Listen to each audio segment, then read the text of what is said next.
Hi, you are listening to Face the Sun. My name is Gaia, and I'm your host. Welcome to a show where I discuss matters of religion, belief, and unbelief. For this week's episode, I will discuss a play that was turned into a movie called The Laramie Project. I'll post a link to the movie below in the description. It can be found on YouTube, so it's free to watch. And what I've learned in my podcasting journey is that if you subscribe to my podcast on Apple, then the links that I promote in my description area, they are clickable.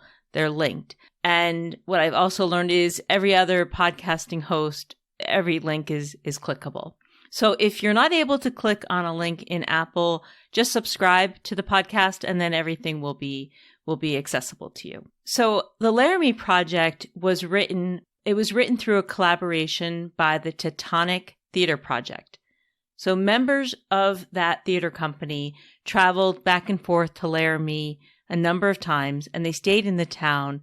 And what they did was they interviewed the town's people and asked them questions about Matthew Shepard and about what had happened to him and what their perceptions were and what their thoughts were about the gay community and about Matthew Shepard's death. So Matthew Shepard was a gay student at the University of Wyoming who was beaten, tortured, and left to die just outside of Laramie, Wyoming.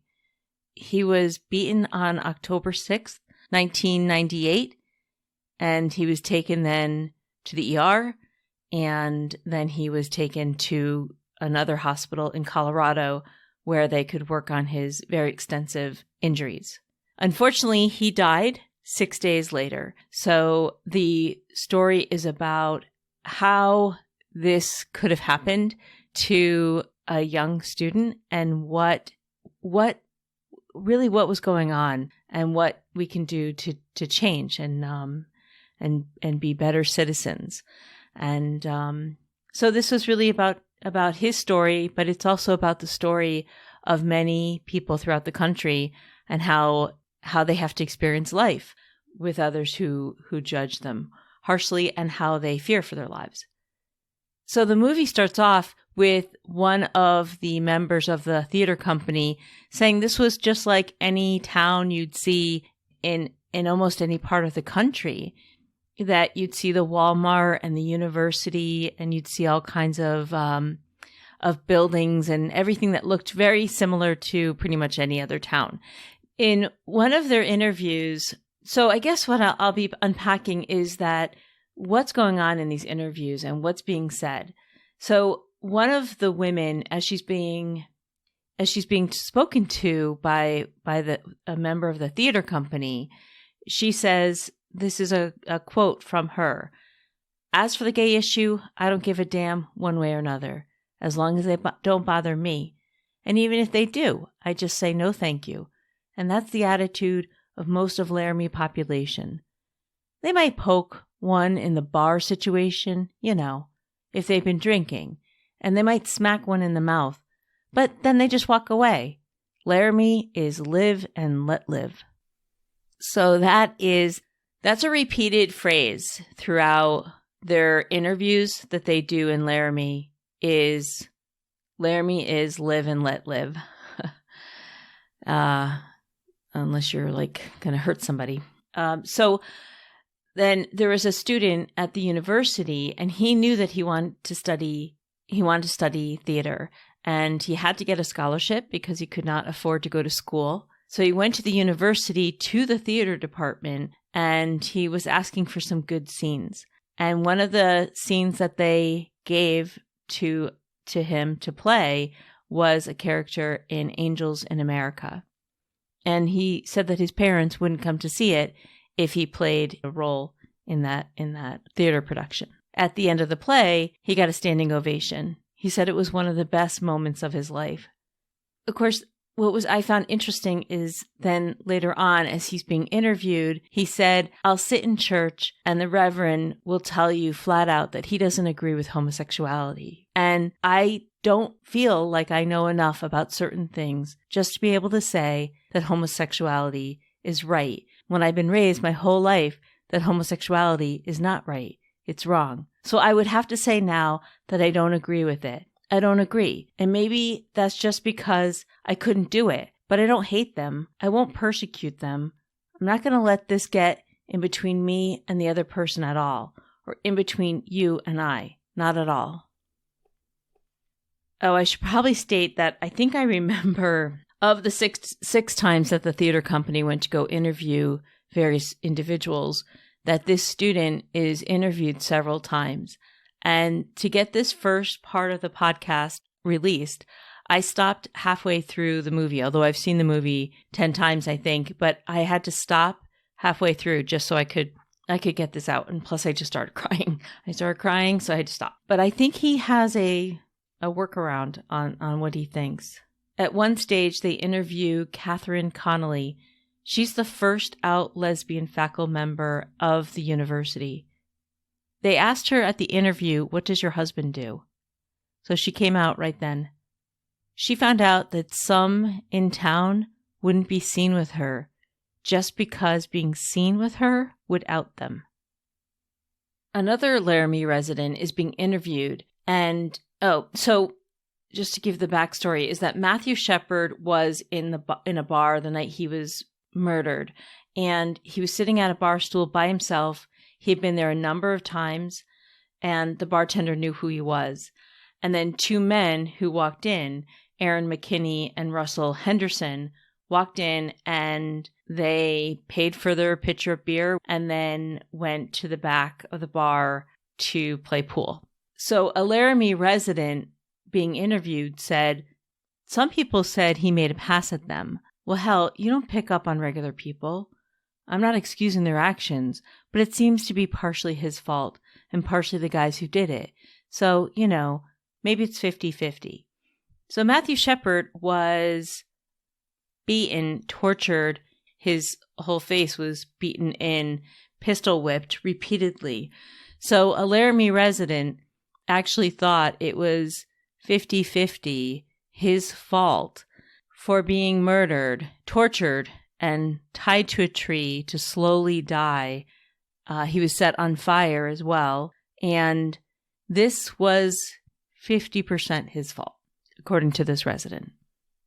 The way that Matthew was found tied to that tree is that there was a young man who was riding his bike, and he was not familiar with the area. And then what he sees what he thinks is a scarecrow. He thinks Halloween is coming up. It's a Halloween gag. And then he noticed that Matthew's chest was moving up and down, and he thought it was some kind of mechanism. But then he saw hair, and he knew it was human hair, not fake artificial hair on some kind of Halloween prop. He got to the house that was closest by as fast as he could, and they called the police. And a police officer her name is Reggie Flutie. She responded to the 911 call and discovered Matthew on the fence. She thought he was only 13 or 14 years old because he's so tiny. I think he was like 5'2", and he weighed just slightly over 100 pounds, like 102 pounds or 103 pounds. So she thought he was a little kid. She thought he was a teenager. Her testimony is that there was blood all over his face. His face was completely covered in blood, except for tear tracks, the tracks of tears that were down his face. That's where there was no blood. When he's brought to the local hospital, the doctor in the ER, Dr. Cantaway, said you'd expect these kind of injuries from someone crashing down a hill at 80 miles per hour. You don't expect to see them from another person. The detective on the case said that it was a perfect crime scene, that the tire tracks were perfect, that there was carpet from the car that was around the fence area, and it's such a windy area that to have all of this was remarkable. Those two men, Aaron McKinney and Russell Henderson, they were also found that night. They were found in town because they started a fight with someone else. And when the police were called, Matthew Shepard's wallet, his shoes, and other evidence was in their car that tied them directly to the crime. I'll probably talk about Rob Debris in a moment from now, but that detective, I think that's where I had to stop watching because I just started to cry because he really changed his perception of things and how he handles and talks with others because of all the tragedy that went on surrounding Matthew Shepard and surrounding all the people that he then went on to speak with.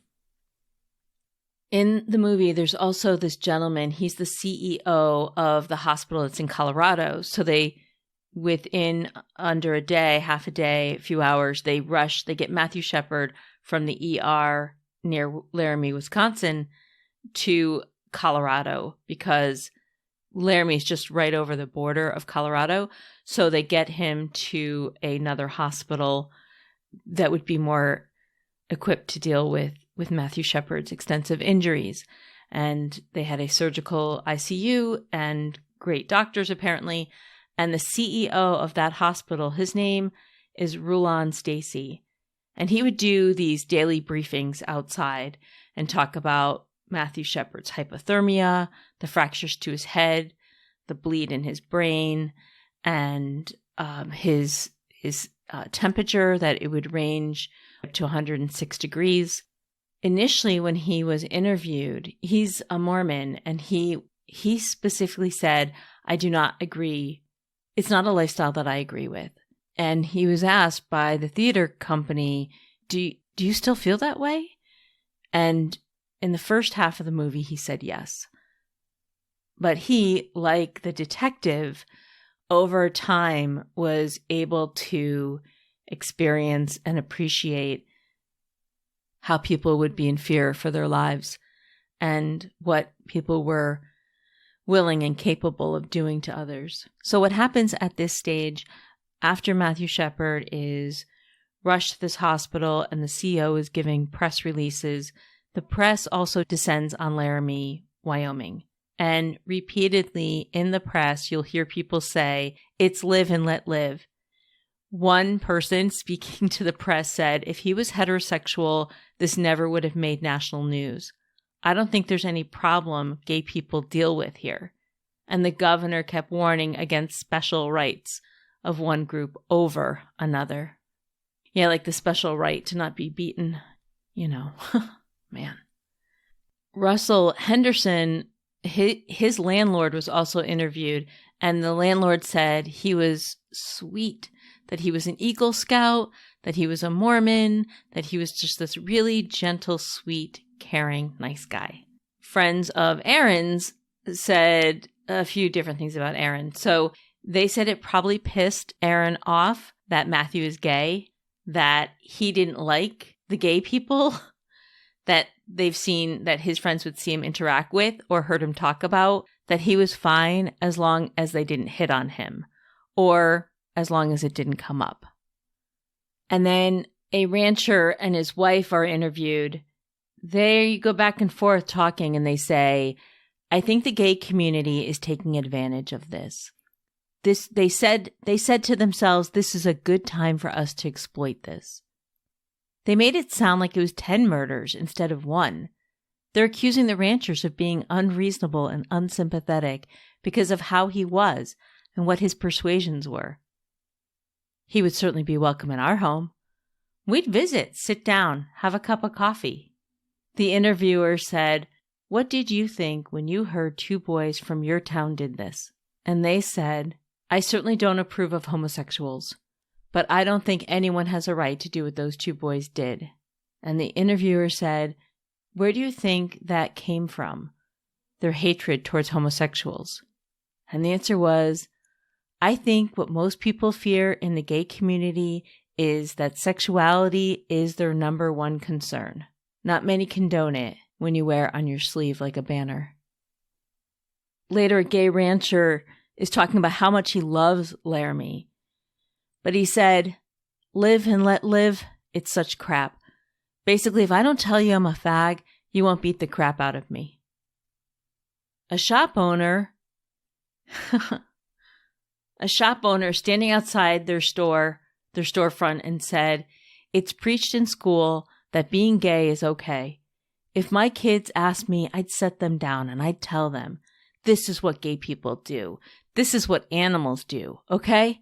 And I'd tell them, this is the life. This is the lifestyle. This is what they do." And I'd say, this is what I believe is wrong.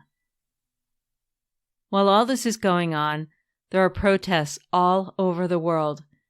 And in New York City, there are near riots. The whole world is watching. The whole world is watching. The whole world is watching. This is their chant.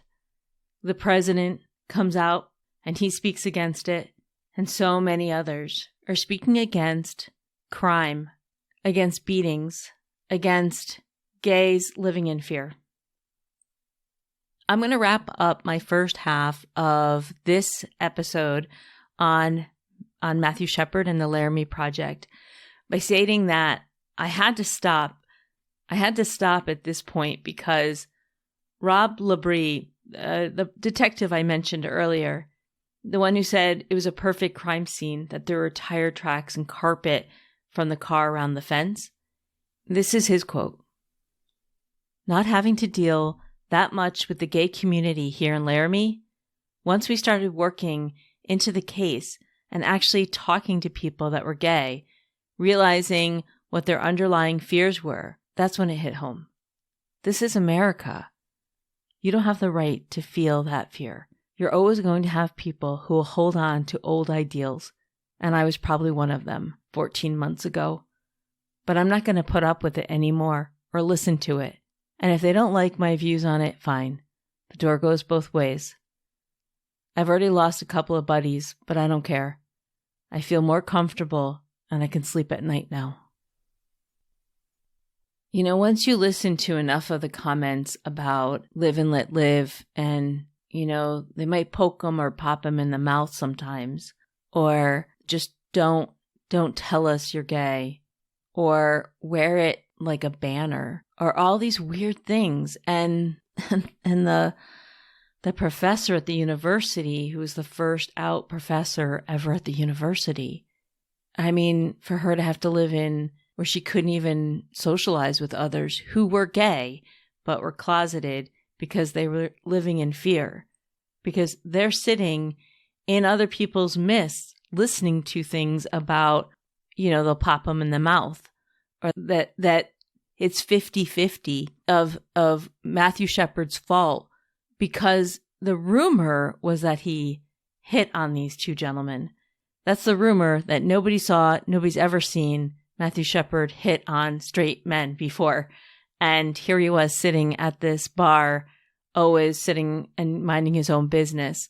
But the rumor was that he hit on them. Therefore, it's half Matthew Shepard's fault that he was tortured and killed. So I had to stop at this point. So I'm going to have a part 2 on the Laramie Project. But I had to stop because I started to cry when Rob Labrie, the detective, spoke about how he doesn't hold on to old ideals anymore, and that he's not going to put up with it anymore or listen to it anymore, which I guess is the point of this podcast episode, is that you don't have to listen to it, that you don't have to let people say things like that. Oh, I breezed past a comment here. The young man who rode his bike and found Matthew Shepard tied to the fence, he said, "My parents brought me up Catholic. I was brought up to love the sinner, hate the sin. Love the person for who they are, but condemn them for what they do. Condemn the lifestyle." And that's what I think when I did my last week's episode and when I'm doing this episode, is that I think that Christians feel the real need to, well, supposedly love the, quote, sinner and then hate the sin. And selectively, they will not necessarily hate the sin of obesity or hate the sin of drinking too much alcohol. So I had to stop at this place because I was really moved to tears when I heard the detective talk about how he wasn't going to put up with it or listen to it. and that he lost a couple of buddies, but that he didn't care because he felt more comfortable being a man of character. He felt more comfortable, and that he could sleep at night now. I mean, can you imagine how that he wasn't able to sleep because he really felt so badly for others? Before I sign off, I just want to say that one of my dearest friends commented recently about the conversation I had on religious beliefs and morality, objective morality episode that I did. And I mentioned things from the Old Testament. I mentioned something from the Old Testament in that episode. And he said, "What did Jesus say?" So I let him know that I'd use that same question here on this topic. What did Jesus say? So many Christians with hate, violence, neglect, abuse, vile talk, and vile attitudes. Why are the Christians who are anti-LGBTQ, why are they so hateful or violent? Why are they filled with so much neglect to ignore misdeeds and abuse? Why do they have such vile talk or vile attitudes? Many of those that were being interviewed on the Laramie Project would say that that's what they were taught from their church leaders and from their family. I think that when we stop teaching this, then we can get to loving others. I do think that there's less teaching of this kind of thing. Matthew Shepard was murdered 25 years ago, and in 25 years, we have come such a long way to not being so hateful. In 25 years, now there is gay marriage, and you can't fire somebody for being gay as of just recently. I mean, we can get there. I really think we can get there. But as far as what Jesus says about LGBTQ, what Jesus says about homosexuality is nothing. He says a lot about loving others, and he tells a lot of parables about not throwing the first stone, you without sin. So, but as far as what Jesus says about hating gays, it would be nothing of that kind of talk. So I hope that we can get to a better place, and I hope I can get through the next half of Matthew Shepard's story and give that to you next week. So I will sign off here. If you'd like to reach me for any reason, you can email me at facethesun2020@gmail.com. And I just want to remind you to face the sun.